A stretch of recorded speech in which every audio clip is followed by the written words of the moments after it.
नमस्कार, BS TV की खास पेशकश में आप सभी का स्वागत है। मैं हूं आपके साथ कृतिका मिश्रा और मैं हूं आपके साथ नैन्सी शर्मा।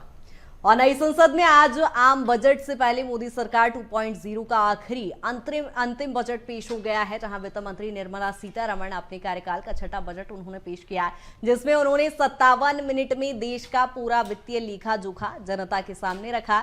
बजट में महिलाओं, युवाओं और किसानों से जुड़ी वेलफेयर स्कीम के लिए फंड जारी किया गया है। हालांकि टैक्स में राहत की आस लगाए बैठे मिडिल क्लास के लोग इस मिनी बजट में कोई बड़ा उनके लिए ऐलान नहीं किया गया है। चूंकि अंतरिम ये बजट था, किसी भी प्रकार के बड़े ऐलान से यहाँ पर परहेज किया गया है। और ऐसे में जब बजट पेश हुआ है तो मिडिल क्लास के लिए कहीं ना कहीं एक नुकसान वाली बात है कि कोई राहत यहाँ पर नहीं मिली है। 3 नए रेल कॉरिडोर शुरू होंगे, इसकी घोषणा की गई है। केंद्रीय वित्त मंत्री निर्मला सीतारमण ने अंतरिम बजट ये पेश किया है, जहां नई संसद में आम चुनाव से पहले मोदी सरकार 2.0 का ये आखिरी बजट पेश किया गया।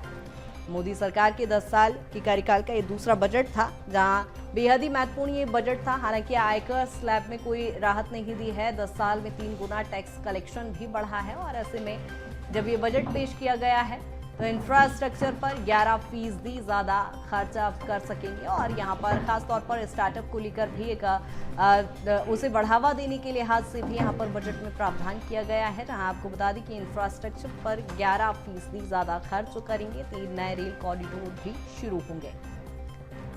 जहाँ मोदी सरकार के 10 साल की कार्यकाल का दूसरा बजट पेश हो गया है और आयकर स्लैब में कोई बदलाव नहीं हुआ है।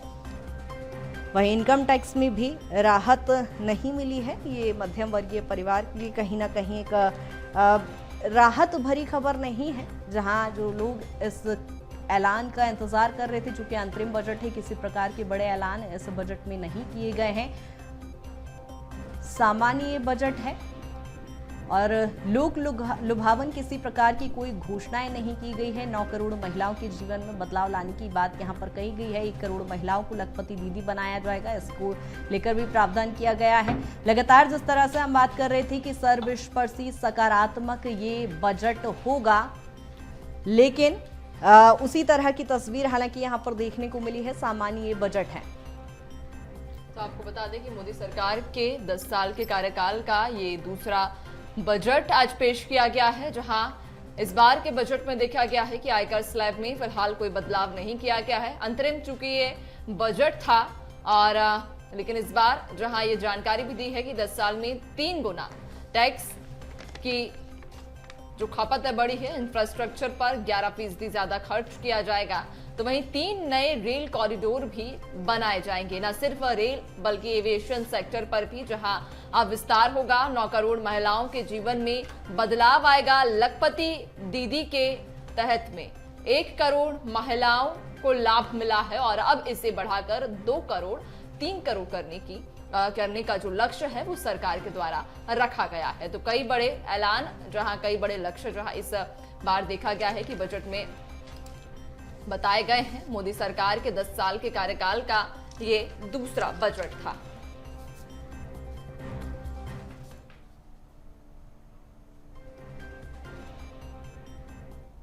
तो वहीं बजट में वित्त मंत्री निर्मला सीतारमण ने मोदी सरकार के इस अंतरिम बजट में महिलाओं, युवाओं और किसानों से जुड़ी वेलफेयर स्कीम के लिए फंड जारी किया है। इसके अलावा भी कई बड़ी घोषणाएं की गई हैं, जहां 300 यूनिट बिजली हर महीने मुफ्त देने का ऐलान किया गया है। इनकम टैक्स स्लैब में हालांकि कोई बदलाव नहीं किया गया है। इसके अलावा जहां और भी कई बड़े ऐलान किए गए हैं। 9 से 14 साल की लड़कियों को मुफ्त टीका, सर्वाइकल कैंसर के प्रति जहां सरकार अब जागरूक हो रही है और जिसको लेकर बड़ा निर्णय भी लिया है। लखपति दीदी के तहत 3 करोड़ महिलाओं को अब लखपति दीदी बनाने का लक्ष्य रखा गया है। तो वहीं 3 रेल कॉरिडोर भी शुरू किए जाएंगे, जिससे कि रेल यातायात और सुगम होगा। रेलवे समुद्र मार्ग को जोड़ने पर जहां जोर रहेगा, यानी कि अब पोर्ट्स कनेक्टिविटी पर सरकार ज्यादा फोकस करेगी। इलेक्ट्रिक गाड़ियों को बढ़ावा दिया जाएगा। जनसंख्या पर एक कमेटी का भी गठन होगा। इसके अलावा भी और कई बड़े ऐलान, जहां युवाओं के लिए 1 लाख करोड़ का फंड अब तैयार किया जाएगा, यानी स्टार्टअप्स के लिए जहां अब सरकार ज्यादा फंड देगी। मेडिकल कॉलेज खोलने के लिए अब समिति बनेगी। इसके अलावा दुग्ध किसानों को भी यहां बढ़ावा दिया जाएगा, क्योंकि जिस तरह से वित्त मंत्री निर्मला सीतारमण का ये कहना था कि देश दुग्ध उत्पादन में सबसे बड़ा जहां हमारा देश है, तो वहीं अगर फ्री बिजली की हम बात करते हैं तो 300 यूनिट बिजली हर महीने मुफ्त देने का ऐलान भी किया गया है।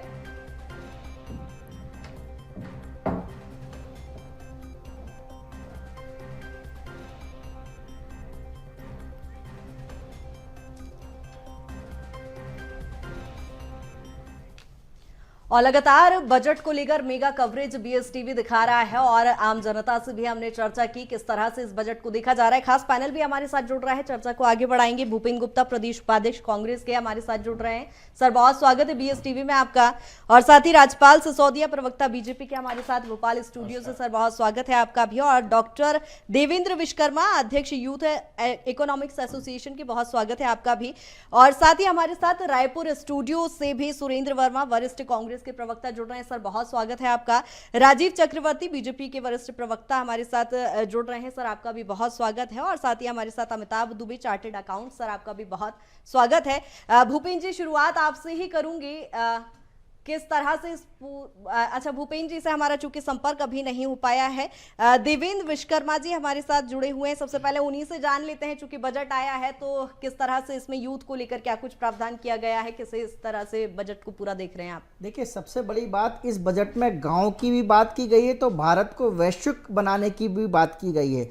जहां प्रधानमंत्री आवास की बात की गई है, मनरेगा की बात की गई, नल जल योजना की बात की गई, तो पर्यटन की बात भी की गई है, वंदे भारत ट्रेन की बात की गई है, महिलाओं के आर्थिक विकास की बात की गई है। तो आंगनवाड़ी के माध्यम से, स्वयं सहायता समूह के माध्यम से ग्रामीण विकास की तस्वीर स्पष्ट होती है। और एयरपोर्ट की बात की गई है, सिंपल है, इसमें माइक्रो इकोनॉमी की बात की गई है और मैक्रो इकोनॉमी की बात की है। देखिए, देश को पर्यटन हम बनाने पे फोकस दिया जा रहा है, क्योंकि सबसे ज़्यादा रोजगार आज पर्यटन के क्षेत्र में, युवा पर्यटन के क्षेत्र में जाएंगे, रोजगार आएगा। जब विदेशी निवेश आएगा, विदेशी लोग भारत में आएंगे तो भारत की अर्थव्यवस्था मजबूत होगी, भारत में डॉलर आएगा, इससे हमको बहुत लाभ होने वाला है। देखिए, महिला उद्योग की बात की गई, रोजगार सृजन की बात की और ढांचागत सुविधा की बात की गई है। एक और जय जवान जय किसान और जय विज्ञान की बात की गई है।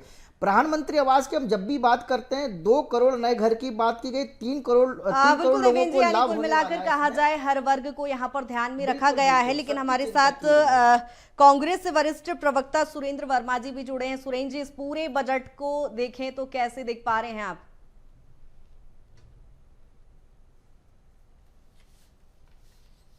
बजट है, किसी के लिए इस बजट में कुछ भी नहीं है। ना खाद्य सब्सिडी बढ़ाई गई, ना खाद्य सब्सिडी की बात है, ना मनरेगा में तो स्थिति ये है कि लगातार हर साल लगभग 20% बजट की कटौती करते आए हैं। 100 दिन का रोजगार तो दूर, 20 दिन का रोजगार देने की स्थिति में भी ये नहीं है। टैक्स दर में रियायत की उम्मीद थी जनता को, पिछले 10 साल से लगातार ये ठग रहे हैं। ये जब विपक्ष में हुआ करती थी भारतीय जनता पार्टी, तब इनकी मांग होती थी कम से कम 5 लाख तक बेसिक एग्जम्पशन लिमिट को बढ़ाया जाए। लेकिन ये दुखद है कि ये 10वां बजट है मोदी सरकार का, बेसिक एग्जम्पशन लिमिट में कृतिका जी 1 रुपए नहीं बढ़ाया गया, उसको छुआ तक नहीं गया है। देखिए, टैक्स में रिलीफ और बेसिक एग्जम्पशन लिमिट दोनों अलग अलग चीजें हैं। यदि बेसिक एग्जम्पशन लिमिट बढ़ाई जाती तो उसका लाभ प्रत्येक करदाता को मिलता। लेकिन ये जिस बात की वाहवाही लूट रहे हैं, 7 लाख तक नए स्लैब में जो नया रिजीम आया है, टैक्स रिजीम, उसमें तो पिछले साल ही कर दिए थे। आपको सारी कटौतियां उसके लिए छोड़नी पड़ेगी। आज व्यक्ति जब जो है, जो इंडिविजुअल टैक्स की प्लानिंग करता है तो वो लॉन्ग टर्म में करता है। कोई हाउस लोन लेता है तो वो 1 साल के लिए नहीं लेता, कोई LIC की पॉलिसी लेता है तो 1 साल के लिए नहीं लेता। राजीव जी, सुरेंद्र जी कह रहे हैं बजट में कुछ खास रहा नहीं। देखिए, जैसी जिसकी रीति, जैसी जिसकी मति, वैसी रखी जाए। कांग्रेस की रीति नीति है कि वो अपना विरोधी धर्म का पालन करेगी, तो कांग्रेस पार्टी अपना विरोध का धर्म पालन कर रही है। लेकिन बजट को पेश करते हुए वित्त मंत्री निर्मला सीतारमण जी ने कहा कि हम श्वेत पत्र जारी करेंगे कि क्या इकोनॉमिक स्थितियां थी 2014 के पूर्ववर्ती और आज पिछले 10 वर्षों में क्या इकोनॉमिक स्थितियां हैं, कितनी भारतमाला सड़कें बनी, कितने आवास बने, कितने पुल पुलिया बने। भारतमाला सड़क परियोजना की बात हो, समृद्धि भारत परियोजना की बात है, और जब सड़कें बनती है निर्बाध रूप से, जब ग्रामीण सड़क बनती है, सड़कों को जोड़ती है, परिवहन होता है और आगमन होता है, तो व्यापार वसते लक्ष्मी कुटुंबकम, अर्थात जहां व्यापार होता है वहां लक्ष्मी बैठती है, बसती है। तो ये कांग्रेस के लोग नहीं समझ पाएंगे। कांग्रेस के लोगों ने 65 वर्षों में जो आर्थिक व्यवस्था की, कहीं ठीक किए हैं, लेकिन कहीं कहीं दुर्व्यवस्था भी किए हैं। तो वहां पिछले 10 वर्षों में आप देखेंगे कितने वो श्वेत पत्र जारी होगा। कोई सरकार कभी भी खुद होकर श्वेत पत्र जारी नहीं करती, लेकिन आज संसद में कहा कि हम श्वेत पत्र जारी करेंगे, तो कांग्रेस की कलई खुल गई है और कांग्रेस के लोग बौखलाए हुए हैं। इसीलिए मेरे मित्र, काबिल मित्र भी कह रहे हैं कि कुछ नहीं है। कुछ नहीं है, बहुत कुछ है, बिल्कुल कुछ नहीं है।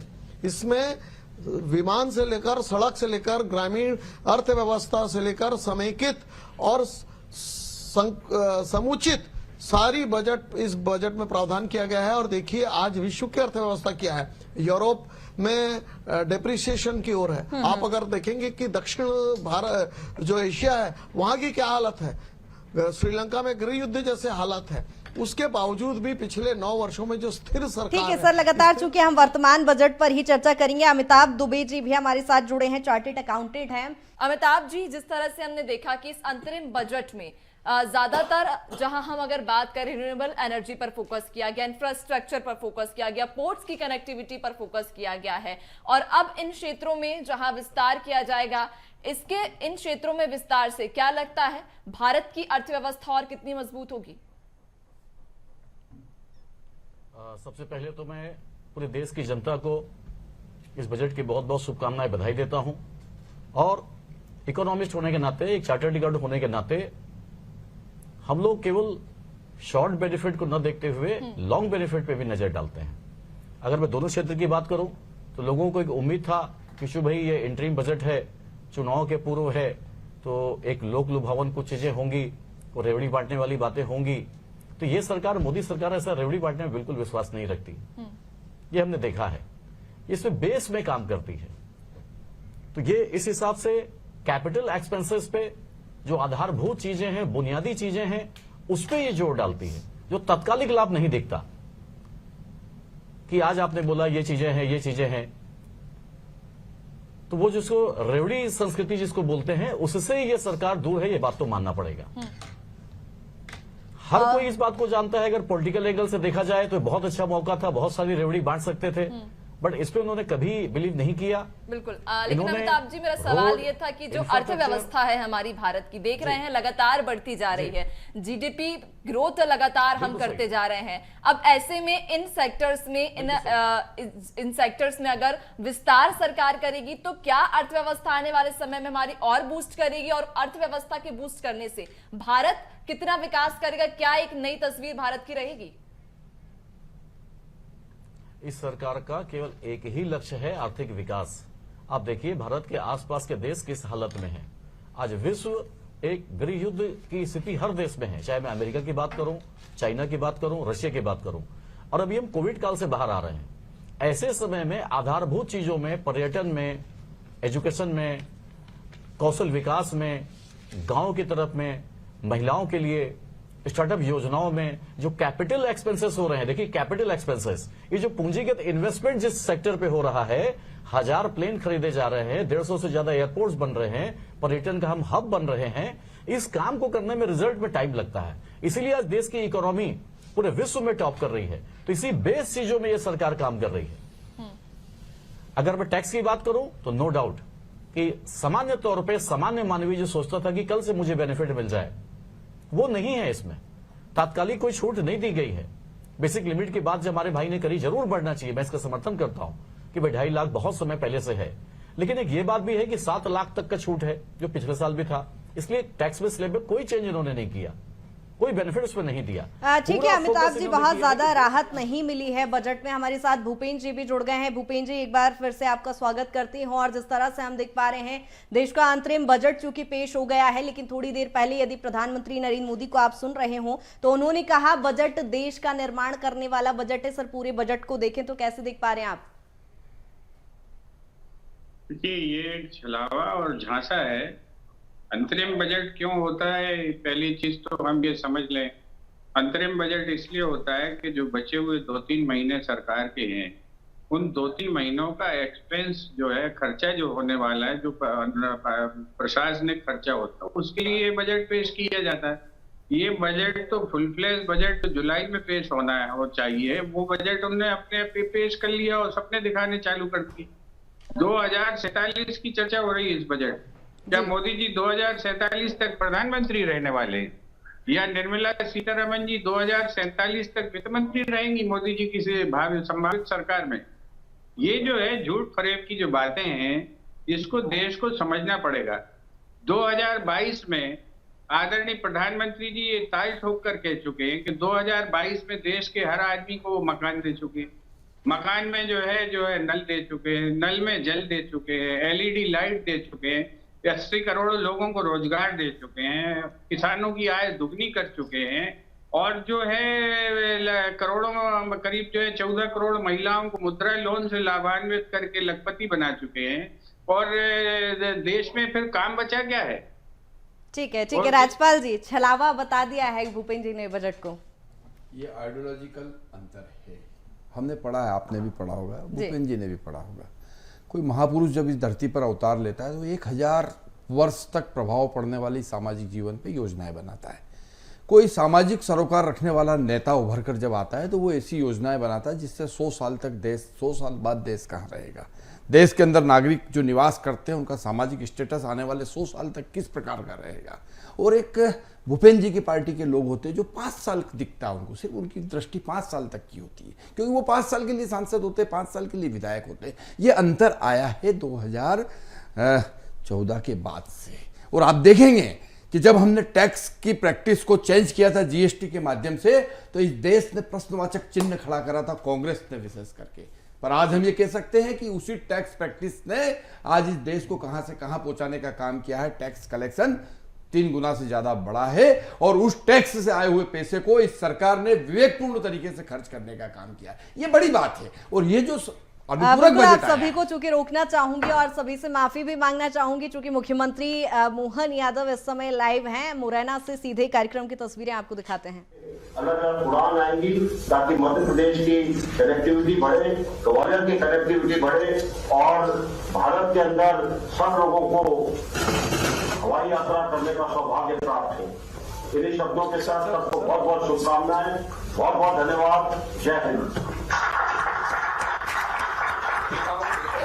Minister of Civil Aviation of India and Shri Rudraaditya Scindia ji, please address.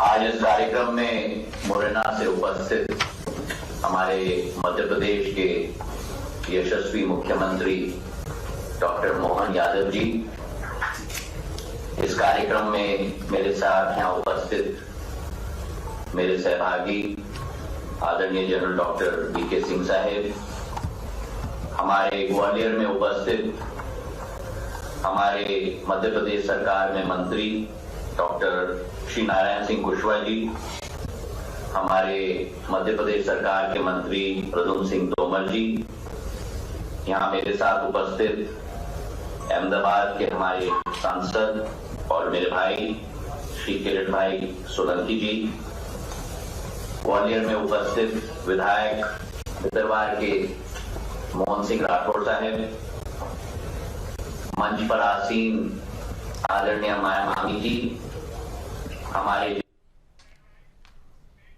और ये तस्वीरें आपको दिखा रहे थे। और लगातार बजट पर चर्चा भी जारी है। सिसोदिया जी, जिस तरह से हम बात कर रहे हैं, आरोप प्रत्यारोप ठीक है अपनी जगह, लेकिन यदि हम मौजूदा बजट पर बात करें, क्या कुछ बजट में राहत दी गई है आम जनता को? देखिए, बजट की राहत के साथ साथ में हमने जो लक्ष्य रखे हैं, निश्चित तौर पर इस देश के सबका साथ सबका विकास और सबके विश्वास की जो हमने बात कही थी, आत्मनिर्भर भारत की बात कही थी, उसी को पूर्ण करता हुआ ये बजट है। ये सर्वसमावेशी है, सर्वस्पर्शी और सर्वव्यापी है। सर्वस्पर्शी से अर्थ है कि समाज के सभी वर्गों को, चाहे युवा हो, महिलाएं हैं, गरीब है या अन्नदाता हमारा किसान है, सबको हमने इसके माध्यम से कहीं ना कहीं संपर्कित करने का काम किया, स्पर्श करने का काम किया। उसके साथ साथ में भौगोलिक दृष्टि से, विकास की दृष्टि से भी अगर आप देखेंगे तो पूरे देश भर के सुदूर इलाके के भी विकास की बात है, तो मध्य भारत के भी विकास की बात है, पूरे भारतवर्ष के विकास की बात है। जहाँ 149 एयरपोर्ट्स अभी देश के अंदर काम कर रहे हैं, वहीं 517 नए एयरपोर्ट बनाने का लक्ष्य भी इस बजट के अंदर रखने का काम हुआ है। जहां 4 करोड़ घर हमने गरीबों को उपलब्ध कराए, वहीं 2 करोड़ घर और बनाने का, नए घर बनाने का हमने यहां इसमें प्रावधान किया है। 1 करोड़ गरीब घरों को 300 यूनिट बिजली मुफ्त देने की बात भी इस बजट के अंदर हमने कहने का काम किया है। 1 करोड़ दीदियों को लखपति बनाया महिलाओं को, और अब 4 करोड़ और 3 करोड़ और महिलाएं लखपति बने, ये लक्ष्य रख के 4 करोड़ के लगभग हम ले जाने का काम किया है। आप देखेंगे ग्रामीण क्षेत्र का एक युवा 10वीं कक्षा जब पास करता है और उसके बाद वो रोजगार मूलक शिक्षा की तलाश में होता है, तो ITI जैसा जो एक छोटा सा इंस्टीट्यूट होता है गांव लेवल पे, शहर स्तर पर, वो उसके लिए बहुत दिशा निर्देश देने का काम करता है जीवन के रोजगार के लिए। तो 3000 नए ITI देश के अंदर खुले, इस दिशा में हमने काम किया है। ठीक है सर, यहाँ पर युवाओं और महिलाओं के लिए तो देखा ही जा रहा है, ठीक है, लेकिन बहुत ज्यादा राहत इसमें देखी नहीं जा रही है। कांग्रेस प्रवक्ता हमारे साथ रायपुर से सुरेंद्र जी भी लगातार बने हुए हैं। सुरेंद्र जी, यदि हम देखें तो वाकई 2047 में विकसित भारत की यहाँ पर बात कही जा रही है। युवाओं, महिलाओं, गरीब कल्याण पर और खासतौर पर किसानों पर यह आधारित पूरा बजट माना जा रहा था। उम्मीदें काफी जताई गई थी। क्या लगता है ये बजट खरा उतरा है? कृतिका जी अपनी नाकामियों पर पर्देदारी के लिए ये 2047 की बात कर रहे हैं। व्यवहारिक तथ्यों पर चर्चा करें। ये कह रहे हैं 10 साल में जो है टैक्स संग्रह जो है, जो टैक्स कलेक्शन है वो 3 गुना बढ़ा। वो क्यों बढ़ा?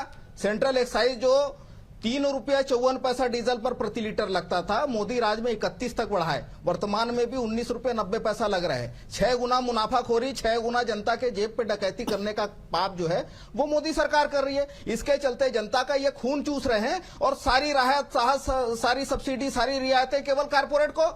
ये 25 लाख करोड़ का लोन राइट ऑफ किए वो चंद पूंजीपति मित्रों का। 36 लाख करोड़ रुपया कृतिका जी केवल पेट्रोलियम उत्पादों से अतिरिक्त मुनाफाखोरी इन 10 सालों में मोदी सरकार ने की है। उसके बावजूद देश पर कुल कर्ज का भार जो है 54 लाख करोड़ था 2018 में, वो बढ़ के 205 लाख करोड़। आज जो बजट की स्थिति है कृतिका जी, कुल प्राप्तियों का लगभग 35% कर्ज ले रहे हैं नया, और व्यय की आप बात करें तो 20% से ज्यादा बजट की राशि जो है केवल ब्याज के भुगतान में। और ये पाप जो 3 गुना कर्जा देश के ऊपर बढ़ाने का जो किया गया है वो मोदी राज में किया गया। 30 से ज्यादा बड़े सार्वजनिक उपक्रम बिक गए।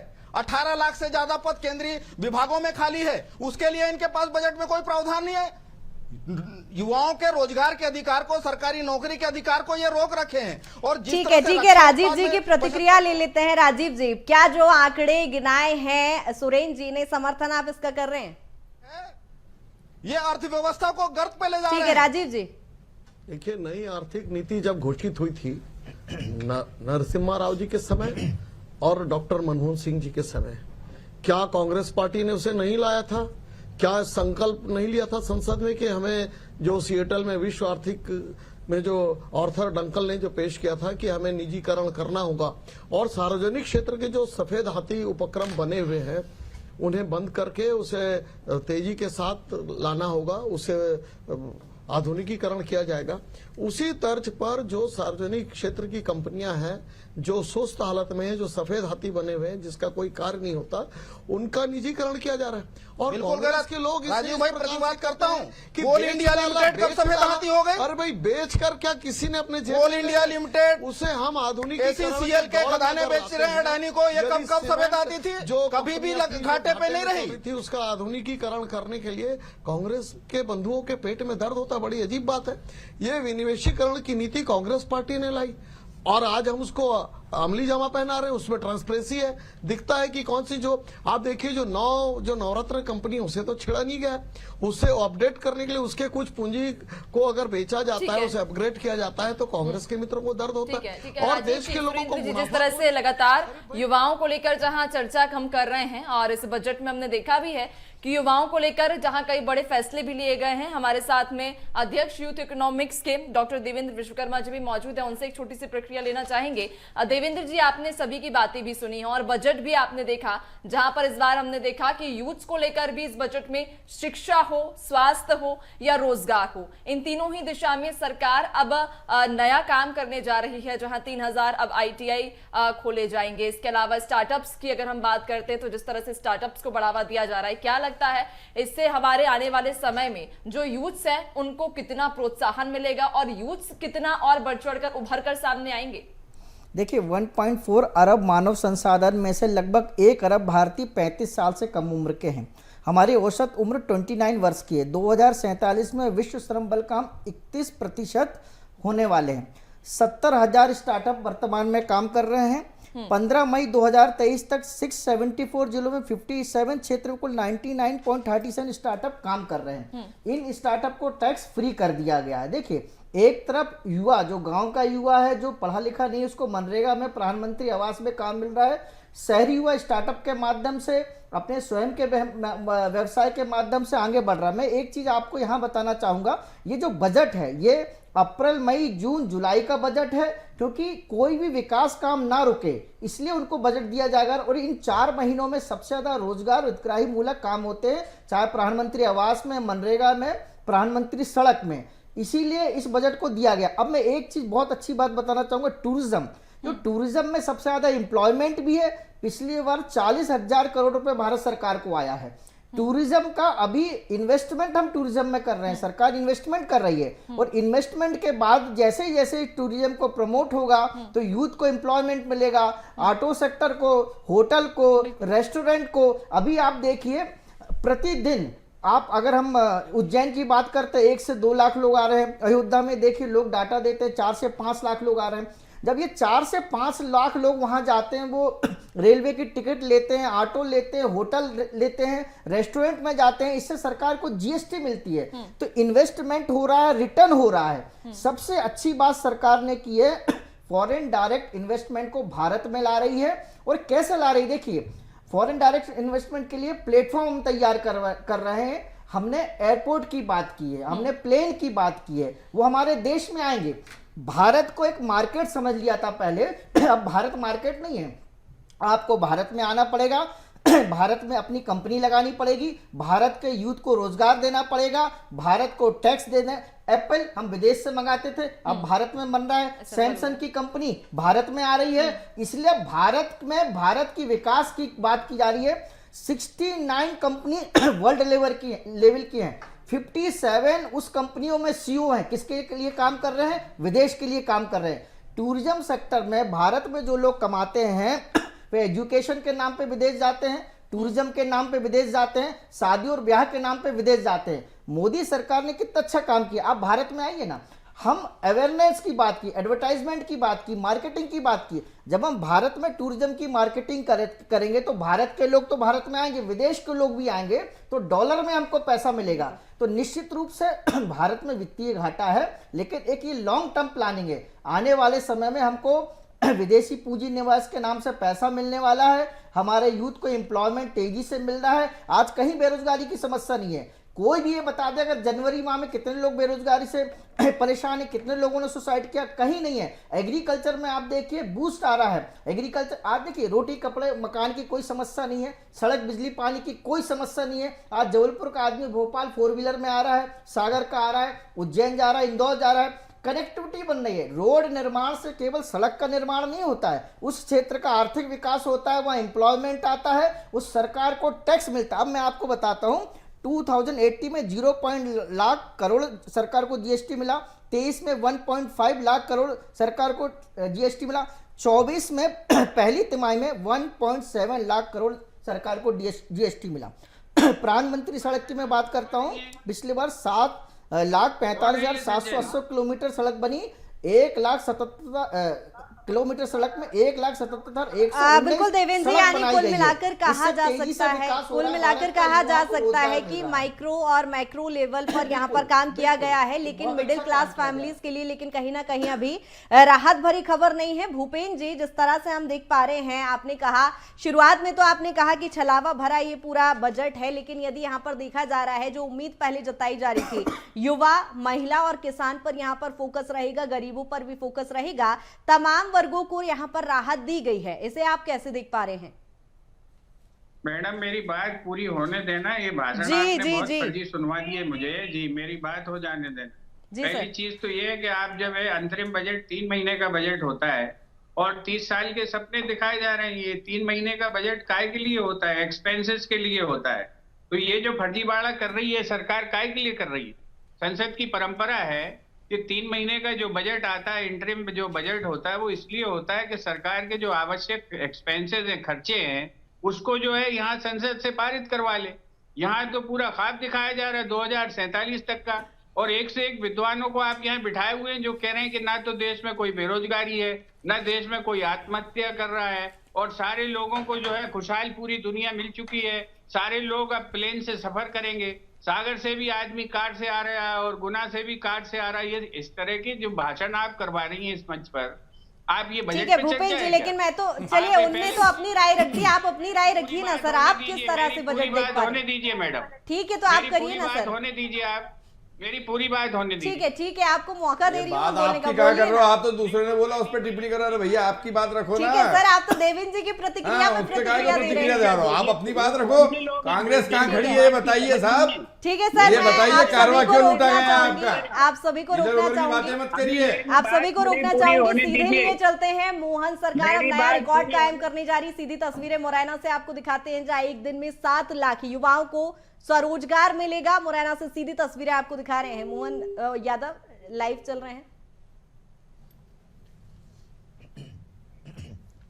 में ग्वालियर एक तरह से ये हमारा अपना एक मुख्य दरवाजे का रूप रखेगा और जिसके माध्यम से सबकी एंट्री होगी। मेरी अपनी ओर से इस अवसर पर एक निवेदन करते हुए कि लगभग वैसे तो हमने कोशिश की है कि पर्यटन के क्षेत्र में स्टेट गवर्नमेंट माननीय सिंधिया जी के साथ कदम से कदम मिलाकर आगे बढ़े। वर्तमान में हमारी 26 हवाई पट्टियां हैं, 4 निजी और 22 राज्य अधीन है, लेकिन हमने कोशिश की कि हर संभाग केंद्र के बाद जिला केंद्र तक हमारी इस दिशा में कनेक्टिविटी बढ़े, मदद लेकर के आगे बढ़ेंगे। पिछले समय आपने जैसे हमने रीवा के साथ उज्जैन को भी जोड़ने का प्रयास किया, दतिया और रीवा को तो आपने एक हवाई अड्डे के रूप में विकसित करने के लिए काफ़ी हद तक कदम बढ़ाए हैं। बहुत जल्दी बाबा महाकाल की नगरी से भी हम आपकी मदद से ऐसा ही एक पोर्ट बनाना चाहेंगे जिसके माध्यम से भविष्य में उज्जैन में देश भर से, देश के बाहर से आने वाले यात्रियों को भी इसकी सौगात मिलेगी। एक बार फिर मैं खास करके एयर एम्बुलेंस के और ऐसे दूसरे मामलों में भी विभाग को बोल चुका हूं कि वो काम करे। आपके नेतृत्व में इसका भी लाभ हमको मिलेगा। खासकर हमारे यहाँ दूरस्थ अंचल में पर्यटन की भी बहुत संभावना है, इसलिए एयर कनेक्टिविटी में भविष्य की दृष्टि से टूरिज्म को जोड़कर एविएशन टूरिज्म और खास इसमें निजी निवेश को लेकर के भी कई सारे विषय हैं जिसमें आपके मार्गदर्शन का लाभ उसमें मिलेगा। मेरी अपनी ओर से आज फिर एक नई सौगात की बधाई और उम्मीद करता हूँ ये अकेला नहीं होगा। और आकाश एयरलाइन से भी कहेंगे जिस ढंग से 2 प्लेन से उनने 20 प्लेन तक और 150 नए प्लेन की आप उड़ान की तरफ बढ़ रहे हैं, तो आकाशा के सारे लोगों को बधाई और उम्मीद करेंगे वो और अपनी इस प्रकार के नए प्लान बनाए जिससे हमारा मध्य प्रदेश भी लाभान्वित हो और देश को गौरव मिले। एक बार अपने हवाई यातायात की दिशा में ठोस कदम उठाते हुए इसी प्रकार से सौगात पे सौगात नित्य नए देते रहें, ये कामना करते हुए सबको बधाई देता हूँ। बहुत बहुत धन्यवाद।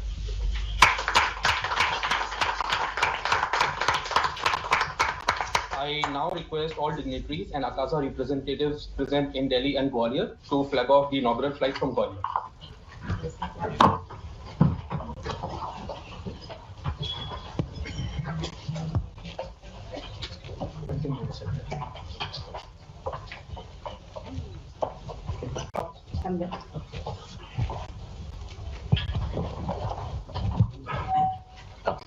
Come next week here.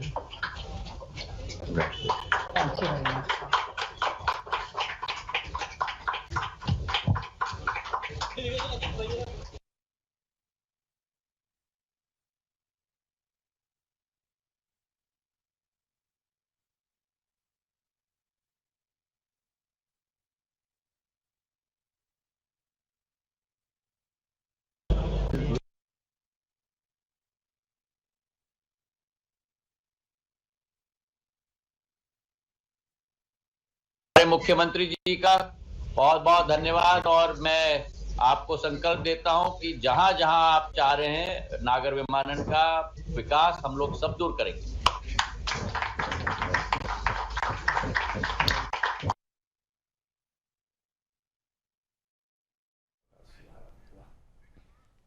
ये तस्वीरें आप देख रहे हैं जहां नागरिक उड्डयन मंत्री ज्योतिरादित्य सिंधिया और सीएम मोहन यादव यहां एक बड़ी सौगात मध्य प्रदेश वासियों को, जहां ग्वालियर अहमदाबाद हवाई सेवा का शुभारंभ किया गया है, जहां मुख्यमंत्री मोहन यादव द्वारा एक बड़ी सौगात दी गई। वहीं नागरिक उड्डयन मंत्री ज्योतिरादित्य सिंधिया भी वर्चुअली इस कार्यक्रम में जुड़े थे, जहां तस्वीरें आप देख पा रहे होंगे। यहाँ हरी झंडी दिखाकर इस हवाई सेवा का शुभारंभ किया गया है। और लगातार चूंकि बजट को लेकर भी हम चर्चा कर रहे हैं, आज देश का अंतरिम बजट चूंकि पेश हुआ है और सिसोदिया जी जिस तरह से बजट को लेकर बात की जा रही है, सकारात्मक पहलू पर बात की जा रही है, शुरुआत से ही लग रहा था सकारात्मक सर्वस्पर्शी ये बजट होगा।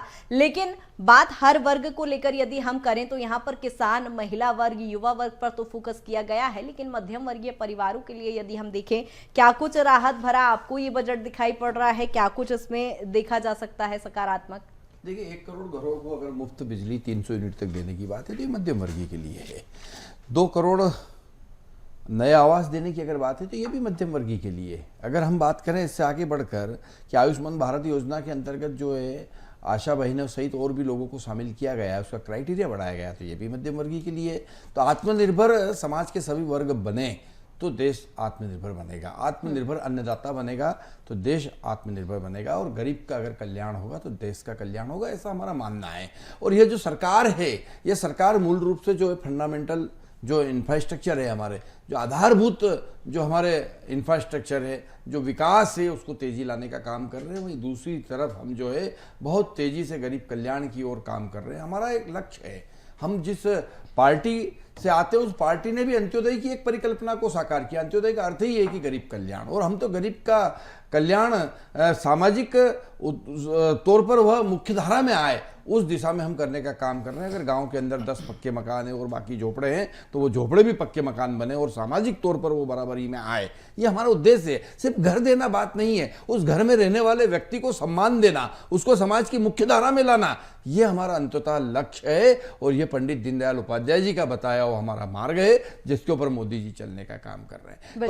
कांग्रेस को जो है दिखता है 5 साल का, 5 साल का भी नहीं दिखता, वो 3 महीने का दिख रहा था। अभी भूपेंद्र जी बात कर रहे थे कि 3 महीने के हिसाब से होना चाहिए। अरे भाई, 3 महीना भी तो उस 47 साल जो 2047 की परिकल्पना है उसी का 3 माह है। ये 3 माह कोई अलग से नहीं आ गया है। इस 3 महीने में भी वही काम करना है हमें, जो देश को कैसे हम आत्मनिर्भर बना सके। ये अमृत काल है, और अमृत काल के बाद में हम आजादी का 100वां साल मनाएंगे 2047 में।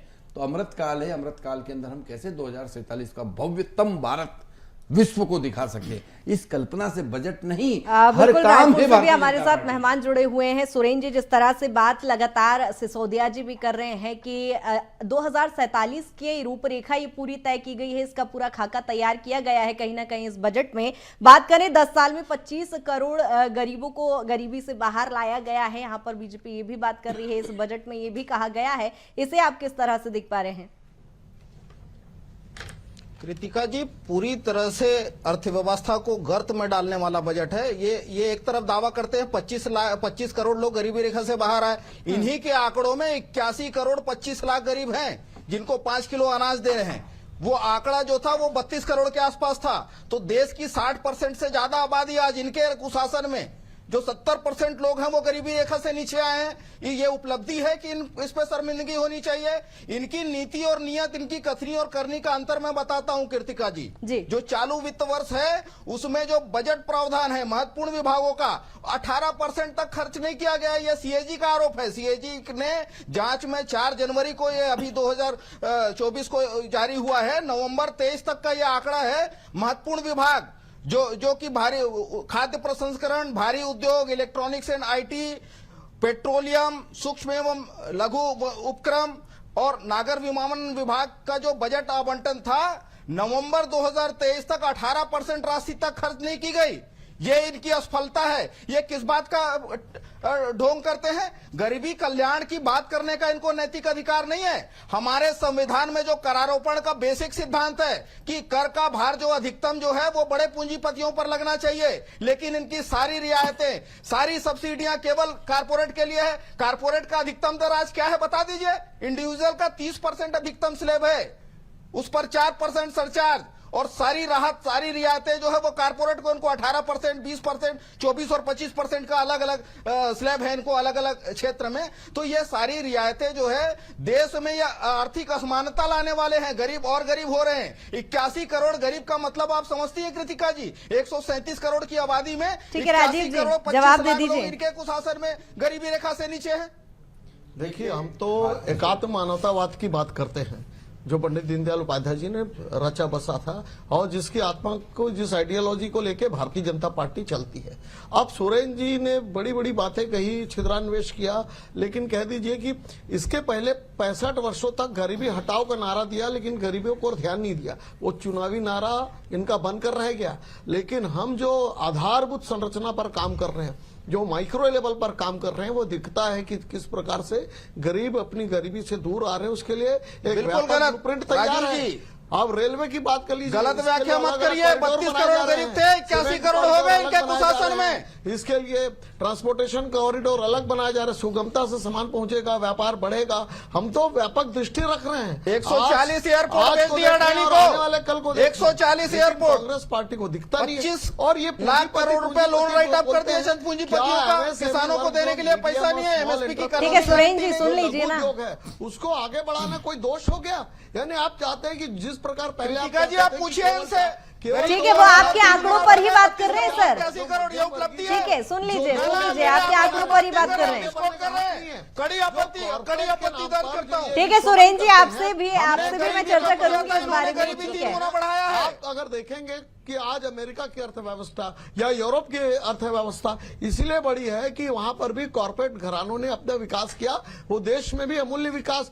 आज जो प्राइवेट एयरलाइंस के उद्घाटन हो रहे हैं, प्राइवेट सेक्टर जिस प्रकार से आगे बढ़ रहा है, जो गुड गवर्नेंस की आप बात करते हैं, आप ही के मनमोहन सिंह सरकार ने जो हम अपना पासपोर्ट बनाने जाते हैं, टीएसएल को दिया है, टाटा का कंसल्टेंसी को दिया, उसका काम हमने तो विरोध नहीं किया। क्यों किया? अब आसान हो गया। हम जिस प्रकार से आगे बढ़ रहे हैं प्राइवेट सेक्टर के साथ, तो ये प्राइवेटाइजेशन का विरोध करते हैं। खुद इन्होंने प्राइवेटाइजेशन लाया देश में पहली बार।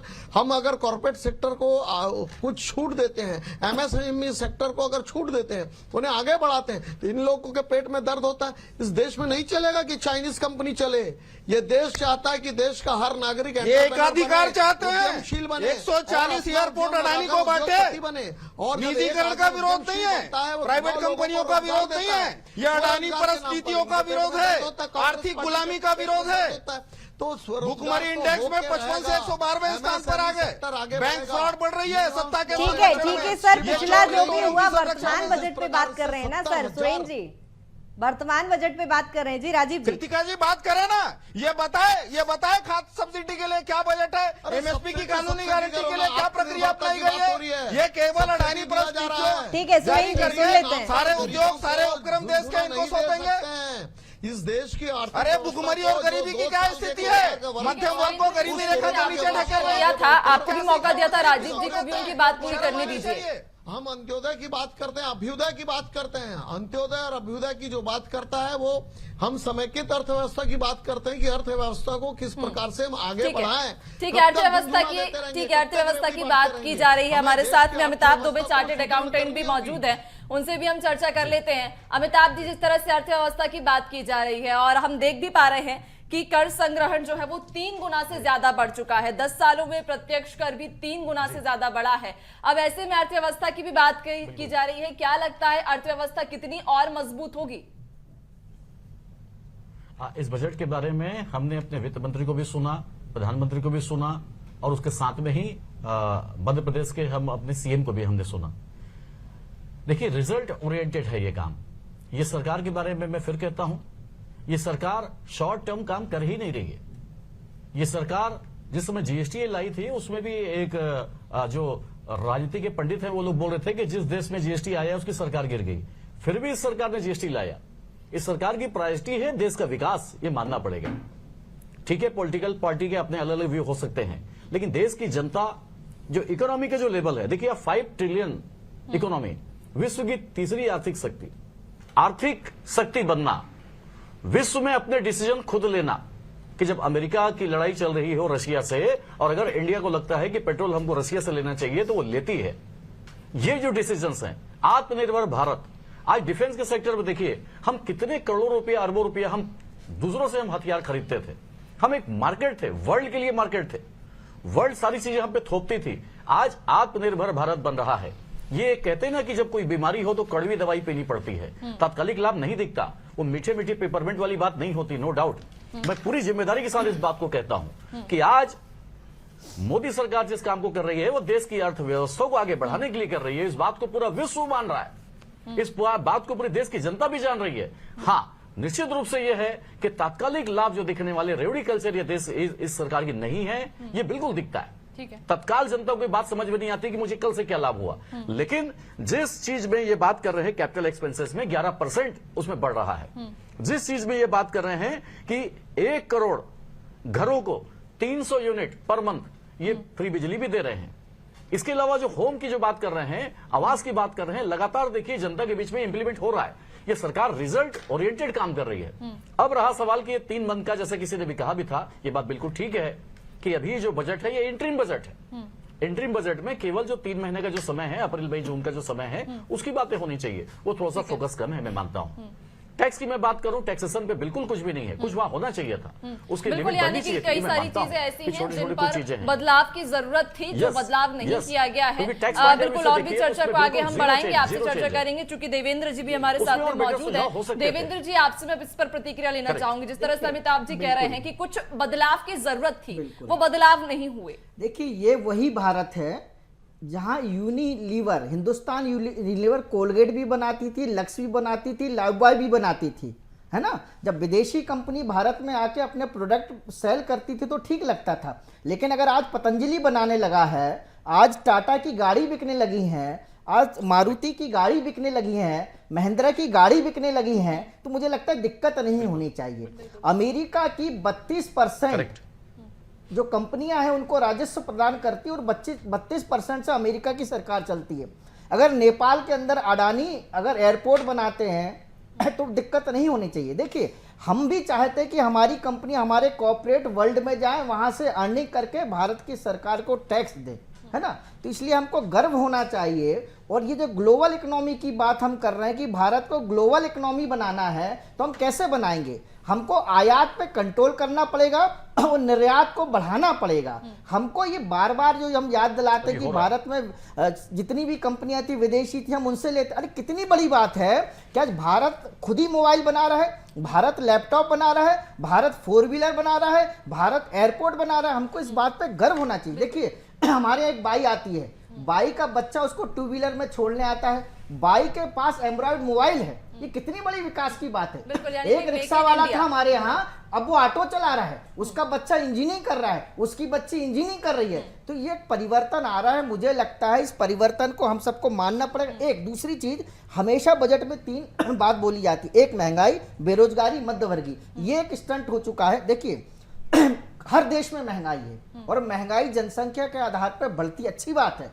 महंगाई से इकोनॉमी स्थिति भी मजबूत होती है। अरे जब टमाटर 80 रुपए बिकता है तो महंगाई हो गई, महंगाई हो गई। अरे बारिश के कारण टमाटर कम उत्पादन हुआ इसलिए महंगा हो गया। लेकिन जब टमाटर 5 रुपए बिकता है तो किसी को चिंता नहीं होती। अगर जबलपुर का मटर व्यापारी अगर 5 रुपए में मटर बेचता है तो दिक्कत है, अगर वो 80 रुपए में बेचता है तो क्या दिक्कत है? अगर किसान के पास पैसा आएगा, वो पैसे से वो ट्रैक्टर लेगा, अपने बच्चों की शादी करेगा, मकान बनाएगा, तो मार्केट में पैसा जा रहा है ना, इकोनॉमी बढ़ रही है ना। इसलिए देखिए, मैं एक चीज बहुत बताना चाहूंगा, भारत की पॉपुलेशन बढ़ रही है, भारत का युवा बढ़ रहा है। उस युवा को स्किल की आवश्यकता है, उस युवा को ह्यूमन रिसोर्स की आवश्यकता है। हमको इसको ह्यूमन कैपिटल बनाना है। पूरा विश्व अगर भारत की ओर देख रहा है तो उसका कारण है भारत का युवा, क्योंकि भारत का युवा तेजी से बढ़ रहा है। चीन बूढ़ा हो रहा है, अमेरिका बूढ़ा हो रहा है, और भारत के युवा में शक्ति है। लेकिन हमको क्या करना होगा, ये जो 67 वर्ल्ड की बड़ी बड़ी कंपनी है, उसके सीईओ युवा है, इन युवाओं को भारत के लिए काम करना पड़ेगा।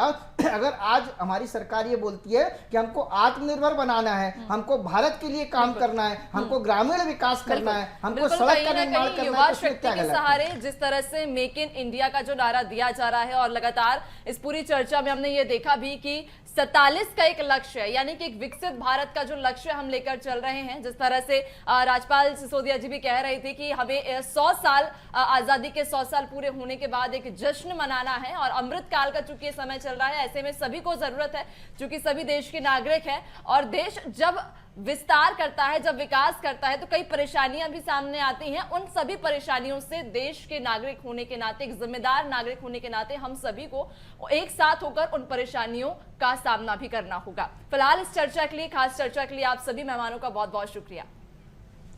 तो फिलहाल इस खास बुलेटिन में इतना ही। बने रहिए BSTV के साथ, दीजिए इजाजत, नमस्कार।